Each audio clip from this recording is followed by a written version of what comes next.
So if you've ever heard me complain about anything, you'll know the influence that Larry David has in my life. However, I'm going to try to take a step back and look at it objectively. And I think my issue with all these outrage regarding comedians making these jokes are they treat them as if they're in a vacuum.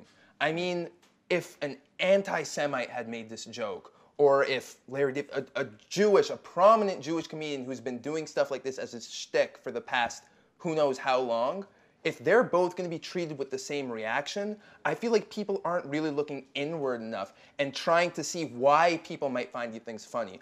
If it's possible to be both empathetic and take these terrible, tragic events which have occurred and try to get a little bit of a laugh out of it. You know what, I really agree with you on part of that, but I think in this case, it's the right time to actually call it racism, anti-Semitism. But, okay, I'm gonna give an example. I got accused this week of being a bigot when I totally wasn't. It was, I was so mad because you know what? People use these stupid terms like, no, they're not stupid terms, but they overuse it. Racism, bigotry, and people don't even know what bigotry means. Bigotry means intolerance towards other people's beliefs, and they just fling it as an add-on to racism.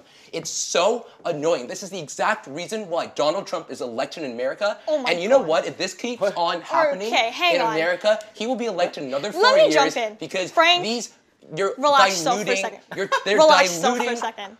these terms. You're diluting You're the term, like but hang on. Let me get in here, because Frank, You can't I just have to go slap at it onto you. other people and put it as a label. You know what? I have to get on here, because I believe that there are things in the world that you should not make light of because they are too heavy and because there was too much personal sacrifice and too much, like, just horrendous things that happened. The Holocaust was a genocide. People died very brutally, very regularly, very badly. I think it is never okay to make fun of something that has that much history to it and that much bad blood and bad history. I just don't think it's okay. That's what like I mean. This is the right case to use the word racism, but in other cases, people should not maybe. Here's my take on this whole situation.